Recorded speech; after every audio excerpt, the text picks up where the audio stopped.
د دې واتس اپ د ګروپ دا زما د ژوند زه به دا ووایم چې لومړنی پروګرام دی او دا هم ښکلې خبره ده چې د ورورولۍ د لارې داسې عمل کیږي چې هغې کې د پښتنو یووالی او ناسته کیږي خو موږ سوچ وکړو ګرانو وروڼو باچا خان بابا به وی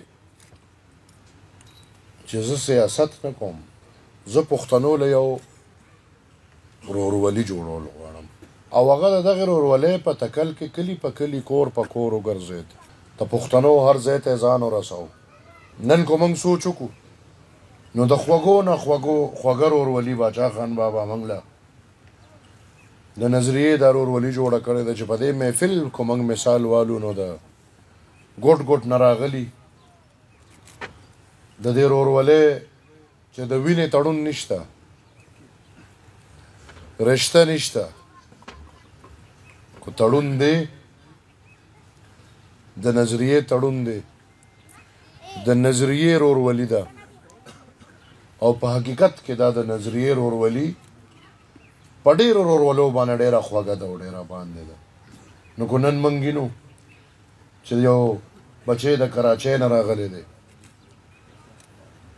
مشران د کوهاټ نه راغلي دي د پېښور او د چارسدې ملګري ناست دي تش د هغې نظریې او د هغې ورورولۍ دپاره نو موږ به د خپلو مشرانو مثال په کم کم سوچ او په کم کم قدم فخر کوو او شکریا به یې خلک وایي کله څوک راپاسي او کله څوک راپاسي وي موږ به عوامي نیشنل پارټي او عوامي نیشنل پارټي مطلب د باچا خانې تسلسل دا به موږ ختمو زه ورته په هر میدان ویم چې باچا خان او خدای خدمتګارو داسې بزغلې لګولې دی چې دا ستاسو هغه پلار هم نشي ختمولی تر څو چې دا پښتو وي عوامي نیشنل پارټي زنده‌باد ایمل خان زنده‌باد باچا خان زنده‌باد تر څو چې پښتو وي تر څو چې مسلماني وي د پښتنو په خوره به انشاءالله د باچا خان او د ولی خان د نغمې ویلو حق پرست انصاف پسند امن پسند ترقی پسند خلق به وي چې هغه به همدقه نارې او همدقه ټپې وي زه په دې موقع به شکریه ادا کوم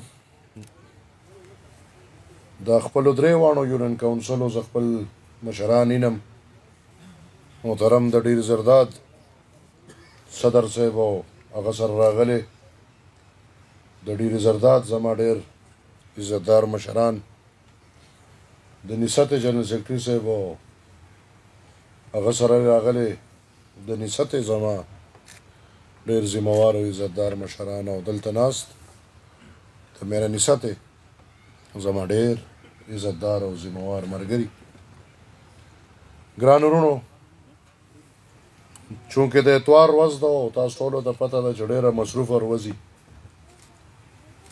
خو ما دې سره لوس کړو چې زه به تاسو له راځم زه به تاسو له وخت درکوم او د دې موقع نه به زه فایده والم ځکه چې چېرته پښتانه راغونډي او نن سبا دور کې بیا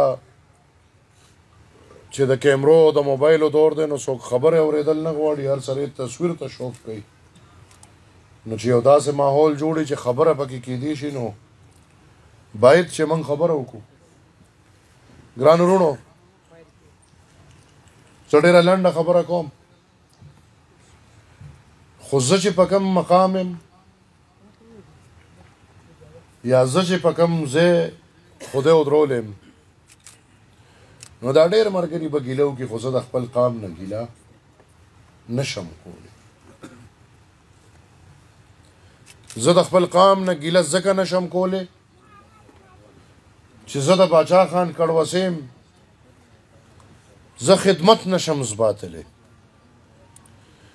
نو چې یو سړی خدمت نشي زباتلی دی به ګیله د څه وکړي بلکې زه هیڅ چرم ګیله نه کوم. زه فخر کوم د ملګرو خبره وکړه، زه فخر کوم په دغه 80,000 پښتنو چې دونه سخت وخت کې د دې هر څه خلاف دی را پاسېدل د جدوجهد کې. او زما څو عمر دی په دې عمر ما سره ودرېدل، او انشاءالله زمونږ دا تسلسل به رواني. په خپله به ورو خلک پوهېږي، ځوانان دي. ګنې زه دا نه منم چې له دغې سړي په 400 کې دونه اوټ شته دا څونه چې ورته پرېوت. حکومت یې حکومت سره موږ مقابله وکړه، حکومتي وسایلو سره موږ مقابله وکړه. په ټول پاکستان کې په مختلفو صوبو کې په 8 سیټونو مقابله وشوه، خو په ټول پاکستان کې هر سړی دا وایي چې افرین شه او د اشنغر په پښتنو شه چې په کوم شکل یې دا مقابله وکړه. نور ګران ورونو، دا تاریخ هم ګواه دی او دا الله پاک موږ ته د مستقبل هم ویلي دي چې د فتنې غوبل ډېري. د پخوا مو ګورئ، نن مو ګورئ، او الله پاک دا ویلي دي چې دجال پسې به هم ټوله دنیا ودرېږي. د دغې لوی فتنې مقابله چې تاسو موږ په کوم شکل وکړه، باید بالکل خفګان راځي خو مایوسي به چېرې هم رانشي. او مایوسي به ځکه رانشي کو هغه د 3 کالو دی، خو هغه په زړه کې لالچ پروت دی، هغه کرسۍ پسې مري، روغ لیونی دی. او زه الحمدلله په دې ځوانۍ کې هم دغه کرسو له لتې ورکوم. زه د ولي خان بابا او د اسفندیار خان بچی. عوامی نیشنل پارٹی आवाज राखी, आवाज न राधिया पिन डालना. अवामी नेशनल पार्टी, इमल खान, اسفندیار خان. زمونږ الحمدلله دغه لالچ نشته چې خدای مګه زمونږ به لالچ دی چې څه ممبران دي شو یا څه. نه، موږ سره بله لار نشته. موږ د باچا خان بابا په لار روان. د دې پښتنو اواز اوچتول دا په موږ فرض دی. که موږ په هر میدان یو، په هر ډګر یو، په هر مقام یو، موږ به د پښتنو دپاره اواز اوچتو. او پښتنو زمونږ د سیاست نچوړ په خپل اختیار کې پروت دی. زه بار بار دا خبره کوم چې پښتون میں نیس القوم مسلمان دی. په پښتنو کې د اسلام او د کفر جنگ نشته. او هغه بیله خبره ده چې پښتنو په یو خبره اتفاق نه دی کړی. نو هغه دا دی اوس کو موږ دلته ناست وو د ماسپښین تاسو به د اندازه کتلي نو 20 منټه خو موږ په بانګونو اتفاق نه دی کړی. څوک به 20 منټه مخکې کوي، څوک به 20 منټه پس کوي، دا وی فلان کې دی، دا ډینګرې دی. موږ په دغه خدای په بانګ اتفاق نه دی کړی. نو نورې خو لرې خبرې. دلته جنگ د پاکستان د وفادارۍ او د بې وفایۍ نه دی. تاسو وکتل د غدارۍ هغه ډرامه دې حده پورې بربنډه شوه چې نن څوک غدار وبللی شو. دلته جنگ چې دی هغه زمونږ د وسایلو دی. که څوک وایي چې موږ د مشرانو لار پرېښې ده، موږ به د مشرانو لار په هغه ورځ پرېږدو پښتنو چې په کوم ورځ موږ ستاسو د وسایلو سودا وکړو. موږ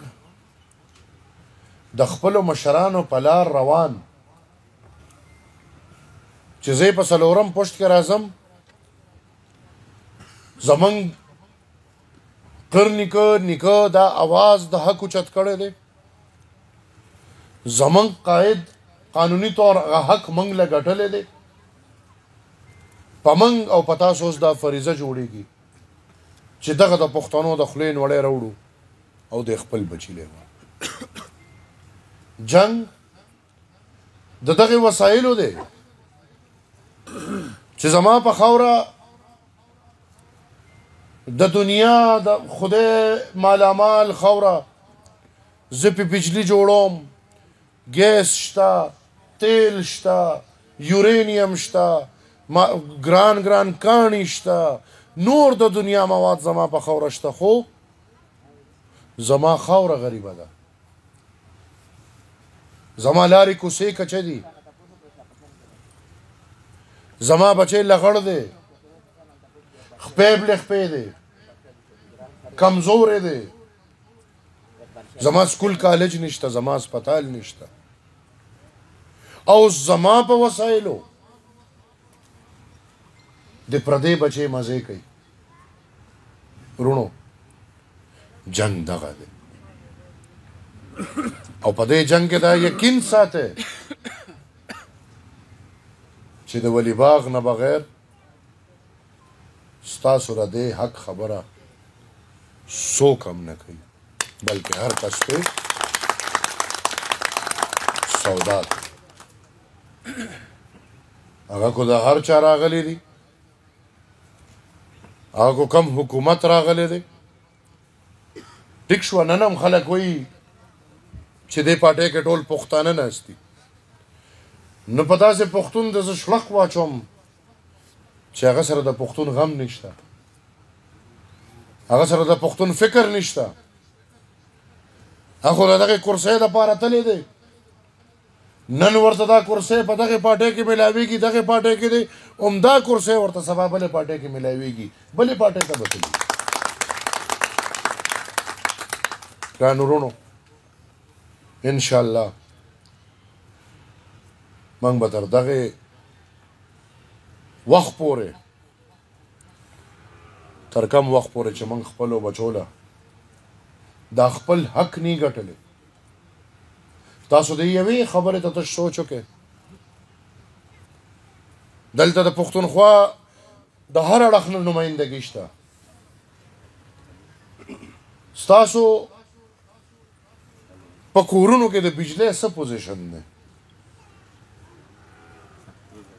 دې ته سوچ وکړئ چې زما خاوره، زما د خاورې د ضرورت 2 چنده بجلی جوړوي. تش دې خبرې ته سوچ. او زما خاوره چې کومه بجلی جوړوي، نن د مهنګۍ په دې دور کې د هغې بجلی خرچه څه کم 1 روپۍ یونټ دی.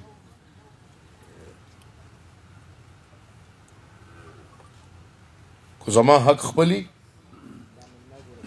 نو د پښتونخوا په ګوټ ګوټ کې به داسې کور ني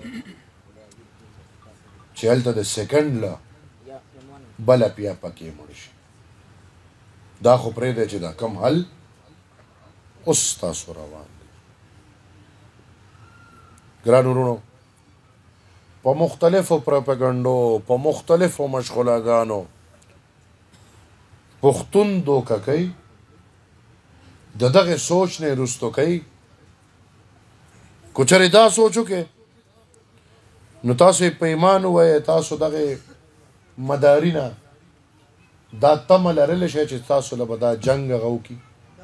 ګټل او بیلات خو لرې خبره، تاسو له پردی کس دا جنګ نشي کولی. زه ګرانو وروڼو په ماتو ګډو الفاظ ستاسو د ټولو یو وارې بیا شکریه ادا کوم، مشکورم یم. د حاجي صاحب یو وارې بیا مشکور یم، د ولی خان دی او د دې د ملګرو، نسبت د سیکرټري صاحب، د شاهد خان دی او د ټولو، د ډیر زرداد د صدر صاحب او د فل مالک صدر صاحب او د وحید درانی صاحب دی، د ټولو مشکور یم. د پېښور د خپل مشر چې زه ورته عرض یې کوم چې د خدای خدمتګار نوسې خدای خو دکې نښې د خدای خدمتګارۍ دي. د دې ټولو ډېر مشکور یم او د الله شکریه ادا کوم چې ما له دا موقع راکړه چې ستاسو منځ کې شریک شوم. الله د پښتنو دا مینه همدغسې برقرار ساتي. الله دې موږ ټولو له دا توفیق راکړي چې موږ د خپلو مشرانو په لار روان د خپل قام دا جنګ کوو، او انشاءالله چې زموږ اراده ښیي موږ به خپلو بچو له خپل حق ګټو. ډېره مهرباني، والسلام.